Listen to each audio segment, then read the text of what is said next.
ನೋಡಿ ಇಲ್ಲಿ ನಾವು ನಟ ದರ್ಶನ್ ಮೆಡಿಕಲ್ ಟೆಸ್ಟ್ಗೆ ಒಳಪಡ್ತಾ ಇರುವಂತ ಸಂದರ್ಭದ ಕೆಲ ಫುಟೇಜ್ ಅನ್ನು ನಾವಿಲ್ಲಿ ನೋಡ್ತಾ ಇದ್ದೀವಿ. ನಾವಿಲ್ಲಿ ನೋಡ್ತಾ ಇದೀವಲ್ಲ, ಇದು ಹೆಚ್ಚು ಕಮ್ಮಿ ಬೆಳಗ್ಗೆಯಿಂದ ದರ್ಶನ್ ಅವರನ್ನ ಮೈಸೂರಿನಿಂದ ಕರ್ಕೊಂಡು ವಶಕ್ಕೆ ಪಡೆದು ಪೊಲೀಸ್ ಸ್ಟೇಷನ್ ಅಲ್ಲಿ ಅರೆಸ್ಟ್ ಮಾಡಿ ಇಟ್ಕೊಂಡಂತ ಸಂದರ್ಭದಿಂದನೂ ಕೂಡ ನಮಗೆ ಲಭ್ಯ ಆಗ್ತಾ ಇರುವಂತ ಮೊದಲ ಫುಟೇಜ್ ಇದು.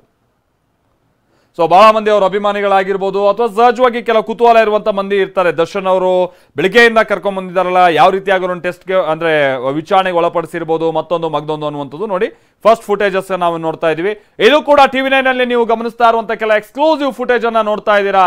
ಅವ್ರ ಲಾಯರ್ ಕೆಲವರು ಆರಂಭಕ ಅಂತಲ್ಲಿ ಹೇಳ್ತಾ ಇದ್ರು, ಬರೀ ವಿಚಾರಣೆ ಕರ್ಕೊಂಡ್ ಬಂದಿದ್ದಾರಷ್ಟೇ, ಅರೆಸ್ಟ್ ಎಲ್ಲ ಇನ್ನೂ ಆಗಿಲ್ಲ ಅನ್ನುವಂತಾನ. ಬಟ್ ಅವ್ರನ್ನ ವಶಕ್ಕೆ ಪಡೆಯದೆ ಅಥವಾ ಬಂಧನಕ್ಕೆ ಒಳಪಡಿಸದೆ ಹೋದ್ರೆ ಈ ರೀತಿಯಾಗೆಲ್ಲ ಅವರನ್ನ ನಡೆಸ್ಕೊಳ್ಳುವಂತ ಅವಶ್ಯಕತೆ ಇರೋದಿಲ್ಲ. ಸೊ ಇಲ್ಲಿ ನಾವು ನೋಡ್ತಾ ಇದೀವಿ ನೋಡಿ, ದರ್ಶನ್ ಅವರ ಅಕ್ಕಪಕ್ಕದಲ್ಲಿ ಇರುವಂತಹ ಪೊಲೀಸರು, ಹಿಂದೆ ಇರುವಂತಹ ಪೊಲೀಸರು, ಮುಂಭಾಗದಲ್ಲಿರುವಂತಹ ಪೊಲೀಸರು ಎಲ್ಲರೂ ಸೇರಿ ಒಂದು ಪೊಲೀಸ್ ಜೀಪ್ನಲ್ಲೇ ಅವರನ್ನ ಕರ್ಕೊಂಡು ಹೋಗ್ತಾ ಇರುವಂತಹ ಸಂದರ್ಭವನ್ನು ನಾವಿಲ್ಲಿ ನೋಡ್ತಾ ಇದೀವಿ. ಬಹುಶಃ ದರ್ಶನ್ ಅವರಿಗೆ ಈ ಸಂದರ್ಭದಲ್ಲಿ ಸ್ವಲ್ಪ ಇರುಸು ಮುರುಸು ಅನ್ನುವಂಥದ್ದು ಆಗ್ತಾ ಇದೆ ಅಂತ ಕಾಣಿಸುತ್ತೆ. ಮಾಧ್ಯಮದ ಕ್ಯಾಮರಾ ಮತ್ತೊಂದು ನೋಡಿದಂಥ ಸಂದರ್ಭದಲ್ಲಿ ಈ ಒಂದು ರೀತಿ ಥತ್ ಅಂತ ಹೇಳ್ತಾ ಇದ್ದಂಥ ರೀತಿಯಾಗಿ ಅವರ ನಡವಳಿಕೆ ಇದೆ ನೋಡಿ ನಾವು ನೋಡಿದಂಥ ಸಂದರ್ಭದಲ್ಲಿ. ಸೊ ದರ್ಶನ್ಗೆ ಮೆಡಿಕಲ್ ಪರೀಕ್ಷೆ ಕೂಡ ಮುಕ್ತಾಯ ಆಗಿದೆ ಅನ್ನುವಂಥ ಸಂಗತಿ ತಿಳಿದು ಬರ್ತಾ ಇದೆ. ಬೋರಿಂಗ್ ಆಸ್ಪತ್ರೆಯಲ್ಲಿ ವೈದ್ಯಕೀಯ ಪರೀಕ್ಷೆ ಅಂತ್ಯ ಆಗಿದೆ. ಈಗ ಅವರನ್ನ ಕೂಡಲೇ ನ್ಯಾಯಾಧೀಶರ ಎದುರು ಹಾಜರುಪಡಿಸುವಂತ ಪ್ರಕ್ರಿಯೆ ನಡೆಯುತ್ತೆ. ಈ ಮುಖೇನವಾಗಿ ದರ್ಶನ್ ಅವರನ್ನ ವಶಕ್ಕೆ ಪಡೆಯುವಂತ ನಿಟ್ಟಿನ ಒಂದು ಅಂತಿಮ ಹಂತದ ಟೆಸ್ಟ್ ಏನಿತ್ತು ಅಥವಾ ಪರೀಕ್ಷೆ ಏನಿತ್ತು ಅದೀಗ ಮುಗ್ದಿದೆ ಅನ್ನುವಂಥದ್ದು ಗೊತ್ತಾಗ್ತಾ ಇದೆ. ನಾವಿಲ್ಲಿ ನೋಡ್ತಾ ಇದೀವಿ ನೋಡಿ, ಒಂದ್ ಕಡೆ ಕಾರ್ನಲ್ಲಿ ಬರ್ತಾ ಇದ್ದಂತ ದರ್ಶನ್ ಅವರನ್ನ ನೋಡಿದ್ರೆ ಅಕ್ಕಪಕ್ಕ ಪೊಲೀಸರು ಕೂತು ಅವರನ್ನ ಬೋರಿಂಗ್ ಆಸ್ಪತ್ರೆ ಕಡೆಗೆ ಕರ್ಕೊಂಡ್ ಬಂದಂತ ಸಂದರ್ಭ. ಇದೀಗ ಅವರನ್ನ ಮೆಡಿಕಲ್ ಟೆಸ್ಟ್ಗೆ ಒಳಪಡಿಸಿ ಈಗ ಹೊರ ಕರ್ಕೊಂಡು ಹೋಗುವಂತ ಕಾರ್ಯ ಕೂಡ ಆಗ್ತಾ ಇದೆ ಅನ್ನುವಂಥದ್ದು ಗೊತ್ತಾಗ್ತಾ ಇದೆ. ಸದ್ಯದಲ್ಲೇ ಈಗ ನ್ಯಾಯಾಧೀಶರ ಮುಂದೆ ಅವರನ್ನ ಹಾಜರುಪಡಿಸುವಂತ ಕಾರ್ಯವೂ ಕೂಡ ಆಗುತ್ತೆ. ಸೊ ಇತ್ತೀಚಿನ ದಿನಗಳಲ್ಲಿ ನಾನು ಮೊದಲೇ ಹೇಳಿದಾಗೆ ದರ್ಶನ್ ಅವ್ರ ವಿರುದ್ಧ ಕೆಲ ಪ್ರಕರಣಗಳು ಆಗಾಗ ದಾಖಲಾಗ್ತಾ ಇರುವಂಥದ್ದು ನಾವು ನೋಡ್ತಾನೆ ಇರ್ತೀವಿ. ಅದು ಈ ಪಬ್ಲಿಕ್ ಅಲ್ಲಿ ನ್ಯೂಸೆನ್ಸ್ ಕ್ರಿಯೇಟ್ ಮಾಡೋದು, ಯಾರಿಗೋ ಹೊಡೆದ್ರು ಅನ್ನುವಂಥದ್ದು, ಆಮೇಲೆ ಅವ್ರ ನಾಯಿ ಹೋಗಿ ಇನ್ನೊಬ್ರಿಗೆ ಕಚ್ತು ಅನ್ನೋದು, ಈ ಥರದ ಬೇರೆ ರೀತಿಯಂತ ಪ್ರಕರಣ. ಆದ್ರೆ ಈ ರೀತಿಯಾಗಿ ಮೆಡಿಕಲ್ ಟೆಸ್ಟ್ಗೆ ಒಳಪಡೋದು, ಆ ನಂತರದಲ್ಲಿ ನೋಡಿ ಬೋರಿಂಗ್ ಆಸ್ಪತ್ರೆ ಒಳಗೆ ಅವರನ್ನ ಕರ್ಕೊಂಡು ಹೋಗ್ತಾ ಇರುವಂತದ್ದನ್ನ ನಾವು ನೋಡ್ತಾ ಇದ್ರೆ ಮೇನ್ ಎಂಟ್ರೆನ್ಸ್ ನಿಂದ ಅಲ್ಲ, ಪಕ್ಕದ ಒಂದು ಮತ್ತೊಂದು ಎಂಟ್ರೆನ್ಸ್ ನಿಂದ ಅವರನ್ನ ಒಳಗೆ ಕರ್ಕೊಂಡು ಹೋಗ್ತಾ ಇರುವಂತ ಸಂದರ್ಭವನ್ನ ನಾವಿಲ್ಲಿ ನೋಡ್ತಾ ಇದೀವಿ. ನೋಡಿ ಆ ಫುಟೇಜಸ್ ಅನ್ನ ನಾವಿಲ್ಲಿ ನೋಡಬಹುದಾಗಿದೆ. ಸೊ ಈಗ ಒಳಗೆ ಕರ್ಕೊಂಡು ಹೋಗಿದ್ದು ಆಯ್ತು, ಅವರನ್ನ ಟೆಸ್ಟ್ಗೆ ಒಳಪಡಿಸಿದ್ದು ಆಗಿದೆ ಅನ್ನುವಂತ ಸಂಗತಿ ಇದೀಗ ತಿಳಿದು ಬರ್ತಾ ಇದೆ. ಈಗ ತರ ನಾವು ಹೇಳಿದಾಗೆ ಬೇರೆ ಬೇರೆ ಪ್ರಕರಣಗಳಲ್ಲಿ ಅವ್ರ ವಿರುದ್ಧವಾಗಿ ದಾಖಲಾದಂತ ಸಂದರ್ಭದಲ್ಲೂ ಕೂಡ ಬಹುತೇಕ ಎಲ್ಲ ಪ್ರಕರಣಗಳು ಬೇಲೆ ಬೇಲೆ ಅಫೆನ್ಸ್ ರೀತಿಯಾಗಿನೇ ಇತ್ತು, ಕೆಲವೊಂದು ಕಾಂಪ್ರಮೈಸ್ ಆಗ್ತಾ ಇತ್ತು ಕೂಡಲೇ. ಬಟ್ ಈ ಪ್ರಕರಣ ಹಾಗಲ್ಲ, ಇದು ಅವ್ರ ವಿರುದ್ಧವಾಗಿ ಈಗ ಬುಕ್ ಆಗ್ತಾ ಇರುವಂಥದ್ದು 302 IPC ಸೆಕ್ಷನ್ 302 ಏನು ಹೇಳುತ್ತೆ, ಮರ್ಡರ್ ಮಾಡಿದಂಥ ಒಂದು ಗಂಭೀರವಾದಂತಹ ಆರೋಪ. ಸೊ ಹೀಗಾಗಿ ಅಷ್ಟು ಸುಲಭವಾಗಿ ಬೇಲ್ ಸಿಗುವಂಥ ಪ್ರಕರಣ ಕೂಡ ಅಲ್ಲ ಇದು. ಆಮೇಲೆ ಮೇಲ್ನೋಟಕ್ಕೆ ಇದರಲ್ಲಿ ಅವರ ಪಾತ್ರ ಇದೆ ಅನ್ನುವಂಥದ್ದು ಕೂಡ ಪೊಲೀಸರಿಗೆ ಲಭ್ಯ ಆಗಿರುವಂಥ ಮಾಹಿತಿ. ಈ ಕಾರಣಕ್ಕಾಗಿಯೇ ಅವರನ್ನ ವಶಕ್ಕೆ ಪಡೆದು ಕೂಡಲೇ ಅವರನ್ನ ಕೋರ್ಟ್ಗೆ ಹಾಜರುಪಡಿಸುವಂಥ ಪ್ರಕ್ರಿಯೆಯು ಕೂಡ ನಡೀತಾ ಇದೆ. ನಾವಿಲ್ಲಿ ನೋಡ್ತಾ ಇದ್ವಿ, ಒಂದು ಬಿಳಿ ಶರ್ಟು ಹಾಗೆ ಒಂದು ಜೀನ್ಸ್ ಪ್ಯಾಂಟ್ ಜೊತೆಗೆ ಒಂದು ಕೆಂಪು ಬಣ್ಣದ ಶೂ ಅನ್ನ ಧರಿಸಿರುವಂಥ ದರ್ಶನ್ ಅವರು ಸದ್ಯ ಇದೀಗ ಬೋರಿಂಗ್ ಆಸ್ಪತ್ರೆಯ ಕಡೆಗೆ ಹೋಗ್ತಾ ಇದ್ದಾರೆ. ಆಮೇಲೆ ಇನ್ಫ್ಯಾಕ್ಟ್ ಅವರನ್ನ ಇವತ್ತು ವಶಕ್ಕೆ ಪಡೆದಂಥ ಸಂದರ್ಭದಲ್ಲೂ ಕೂಡ ಅವರು ಜಿಮ್ನಲ್ಲಿ ಇದ್ರು ಅನ್ನುವಂಥ ಸಂಗತಿ ತಿಳಿದು ಬಂತು. ಅದಾದ ನಂತರದಲ್ಲಿ ಡ್ರೆಸ್ ಚೇಂಜ್ ಮಾಡಿಕೊಂಡು ಅವರು ಪೊಲೀಸರ ಜೊತೆಗೆ ಬಂದಿದ್ದಾರೆ. ಯಾಕಂತಾರೆ ರ್ಯಾಡಿನ್ಸನ್ ಬ್ಲೂ ಹೋಟೆಲ್ನಲ್ಲೇ ಅವರು ಇದ್ದಿದ್ದು. ಸೊ ಮೈಸೂರಿನಲ್ಲಿ ಅಲ್ಲೇ ಮೇಲಿರುವಂಥ ಜಿಮ್ನಲ್ಲೇ ಅವರು ಇವತ್ತು ಕಸರತ್ತನ್ನು ನಡೆಸ್ತಾ ಇದ್ರು. ಈ ಟೈಮ್ನಲ್ಲೇ ಅವರು ಪೊಲೀಸರ ವಶಕ್ಕೆ ಬೀಳ್ತಾರೆ. ಅದಾದ ನಂತರದಲ್ಲಿ ಅವರನ್ನ ಬಹುಶಃ ಅವರಿಗೆ ಡ್ರೆಸ್ ಚೇಂಜ್ ಮಾಡೋದಕ್ಕೊಂದು ಅವಕಾಶ ಮಾಡಿಕೊಟ್ಟು ಕೂಡಲೇ ಪೊಲೀಸ್ ಸ್ಟೇಷನ್ ಕಡೆಗೆ ಕರ್ಕೊಂಡ್ಬರುವಂಥ ಪ್ರಕ್ರಿಯೆ ನಡೆದಿದೆ. ಬಹಳ ಆತುರವಾಗಿಯೇ ಪೊಲೀಸರು ಬೆಳಗ್ಗೆ ಮುಂಚೆನೇ ಹೋಗಿ ದರ್ಶನ್ರನ್ನ ವಶಕ್ಕೆ ಪಡೆಯೋದು, ಈ ಥರದ್ದೆಲ್ಲ ಪ್ರಕ್ರಿಯೆ ಆಗಿದೆ.